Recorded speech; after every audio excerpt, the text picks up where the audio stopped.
I used to believe that love, true love, was simple. That if you gave everything, you'd get something back. Maybe not in equal measure, but something honest. Something real. I was wrong. It started on a rainy Tuesday. Not the kind of poetic rain you see in movies, where every drop seems to fall in slow motion. This was the cold, merciless kind, sharp needles from the sky that soaked you to the bone, no matter how fast you ran. I met her in line at the coffee shop. She had no umbrella. Her hair clung to her face, drenched and tangled, and she was shivering. Everyone around her kept their distance, annoyed, impatient. But I stepped forward. "You can go ahead," I said, gently. She looked at me, eyes wide. And then, she smiled. Not just any smile, one that reached deep into my chest and made something there stir. It felt like sunlight breaking through gray clouds.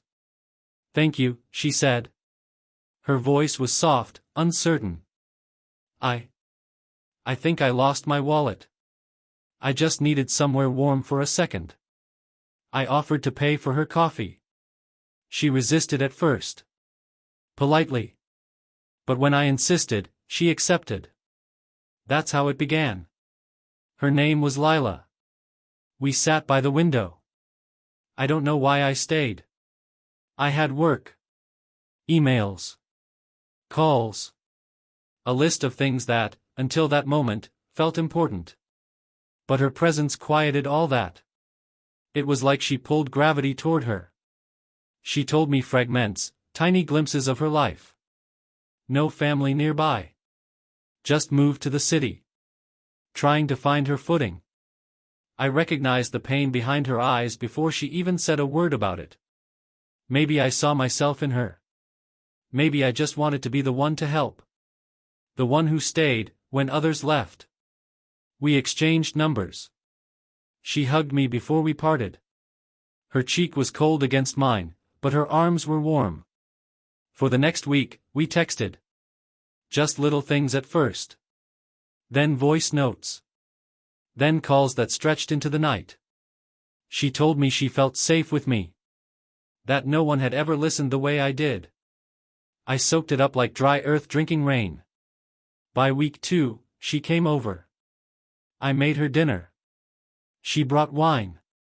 We sat on the floor with our backs against the couch, plates in our laps, laughing over old movies.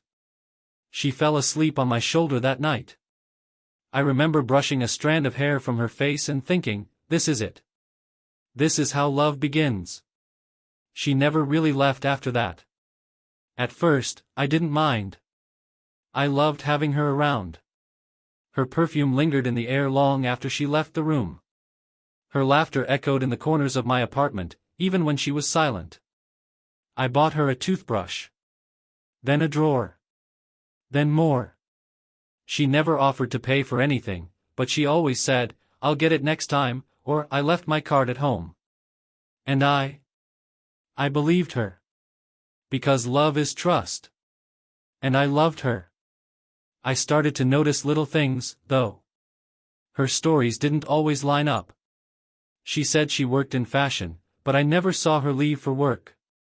Said she had friends, but I never met any of them. When I asked, she said she liked keeping parts of her life separate. Red flags, I now know. But back then, I called them mysteries. "Why don't you move in?" I asked one night, 2 months in. She hesitated, biting her lip. "I don't want to be a burden," she whispered. "You're not," I said. That night, she moved in. Just like that. For a while, everything felt right.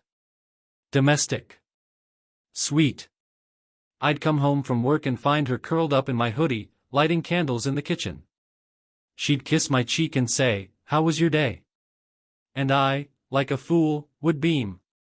But things started to shift. Slowly. Quietly. Like a house settling in the night. She stopped asking about my day. Started sleeping in. Her phone was always upside down. She laughed at messages she never showed me. And she never, ever offered to pay for anything. My grocery bills doubled. Then tripled. She always needed just a bit to tide her over. A new dress for a networking event. A taxi. Rent. I gave. Again and again. Because that's what love does, right? I remember the first real crack. We were at a friend's dinner party, my friends. She barely spoke to anyone. Scrolled through her phone, rolling her eyes. When we got home, I asked if everything was okay. You don't get it, she snapped. Your friends are boring. All they do is talk about real estate and promotions. It's exhausting. But they're my friends, I said, softly. She stared at me. Then maybe we shouldn't go out together anymore. I slept on the couch that night. Not because she asked me to. But because something inside me said, she's not sorry. I tried to shake it off. I blamed myself. Maybe I was too clingy. Too hopeful. Maybe I expected too much. But the truth was, I had stopped being a person to her. I was an apartment. A credit card. A provider. And every time I looked into her eyes, that early warmth, the one from the coffee shop, that made me feel like I mattered, was gone. Vanished. Like it had never been there at all. One morning, I woke up and found her gone. No note. No text. Just a missing suitcase and a lingering scent on the pillow. My chest tightened. I called. No answer. I waited. Hours. Then days. Then, one evening, she walked in like nothing had happened. Where were you? I asked, barely containing the storm inside me. She blinked. I needed space. Without saying anything? She shrugged. You're overreacting. And for the first time, I saw it. The mask. The thing behind the smile. She wasn't confused. Or lost. Or scared. She was cold. Calculated. Cruel.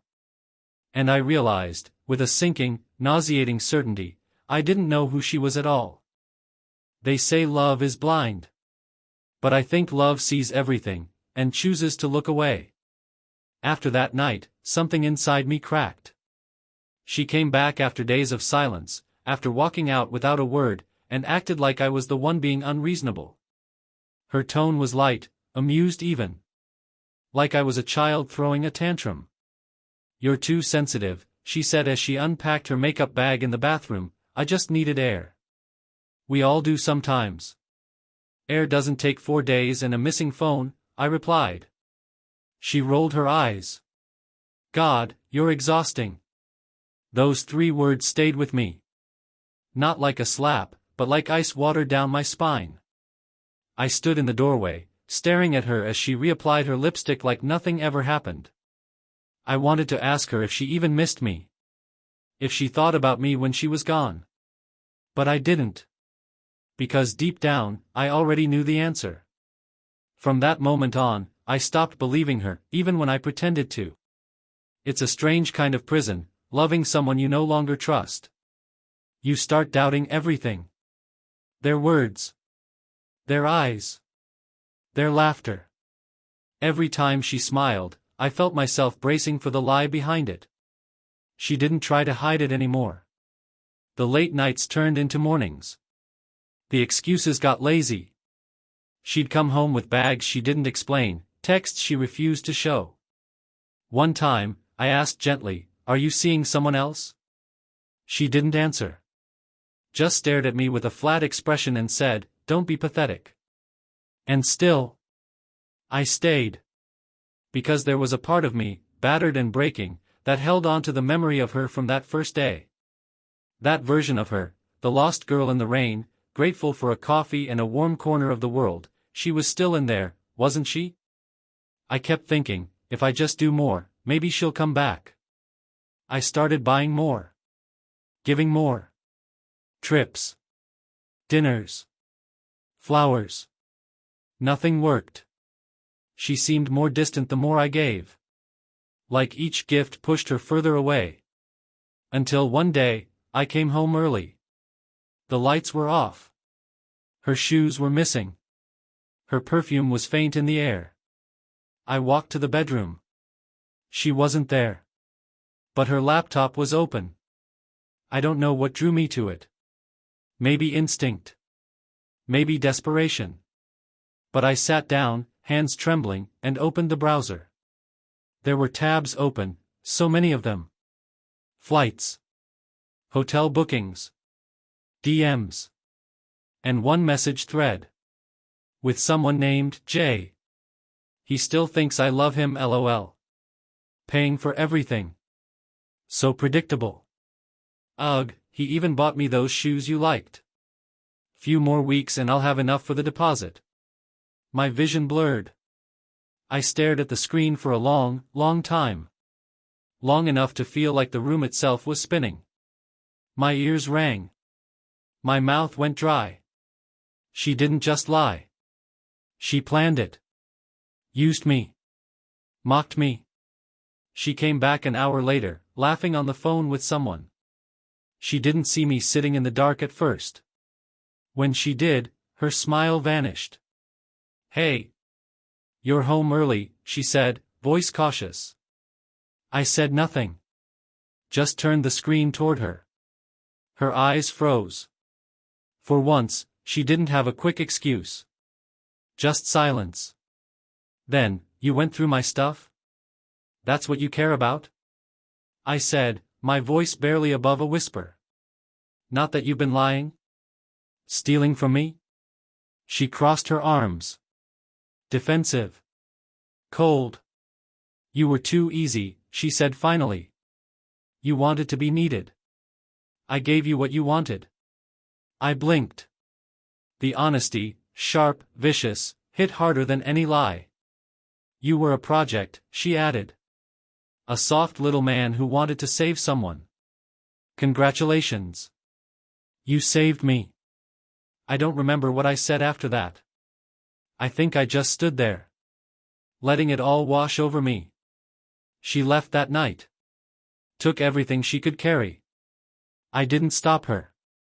I just sat on the floor of the living room, staring at the space where she used to sit and pretend to laugh at my jokes. Everything felt hollow. Not just the apartment. Me.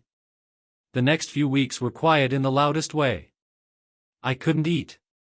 Couldn't sleep. I kept replaying everything, every smile, every kiss, every soft, I love you. I examined them like crime scenes. Looking for signs. Missed warnings. A flicker in her eye I hadn't caught. My friends tried to talk to me. I shut them out. I was too ashamed. Ashamed of being fooled. Of being weak. Of being disposable. One night, I scrolled through our old texts. From the early days.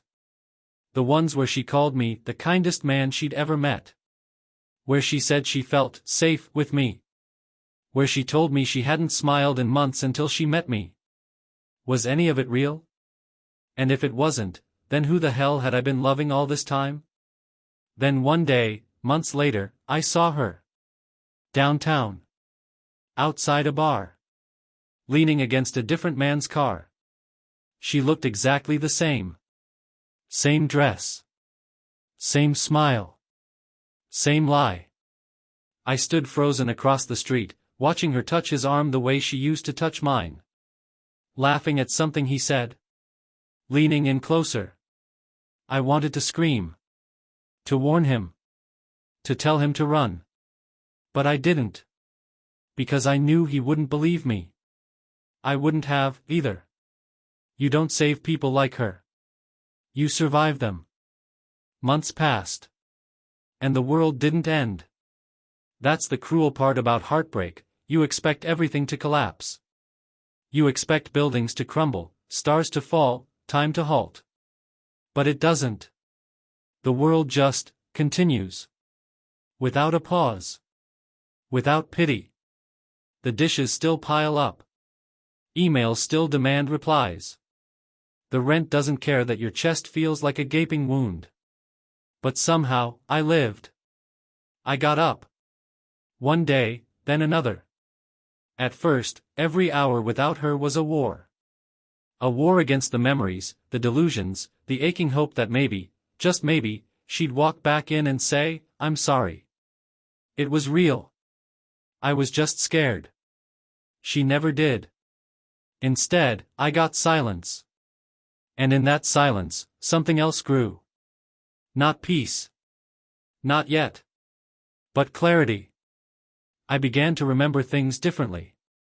I replayed her laugh, not as warmth, but as a mask. I saw how every kind word had a shadow behind it. How she never said, "Thank you," only, "Finally." How she never looked me in the eyes when I cried. She wasn't a mystery I failed to solve. She was a mirror. And the person I saw in that mirror, the man who let himself be broken for scraps of affection, he terrified me. Because I had let her in. Let her stay. Let her feed off me. But worse? I needed her to need me. That was the real wound. Not her betrayal. My own emptiness. One night, I opened an old box. Inside, photos. Receipts. Her scarf. The stupid candle she loved. I held it all and felt the weight of 1,000 lies I had willingly carried. And I finally said it out loud. She never loved me. It echoed in the quiet apartment. The truth was heavy, but clean. Sharp, but freeing. I started therapy. Not because I was broken. But because I wanted to know why I had offered myself to someone who didn't care if I bled. I learned things. I learned that people like her, the takers, the performers, they find people like me. Givers. People raised to apologize for their own feelings. People who confuse love with usefulness. I learned that I wasn't stupid. I was kind. Too kind. To the wrong person. And slowly, I stopped hating myself for it. Then one afternoon, I got a message. From her. "Hey. Hope you're doing okay. Just wanted to say I'm sorry. For everything. I wasn't in a good place. I didn't mean to hurt you." I stared at it for a long time. She hadn't blocked me. She knew I might respond. She wanted something. Maybe forgiveness. Maybe more. Maybe money. I didn't answer. I didn't even type. Because I didn't need to.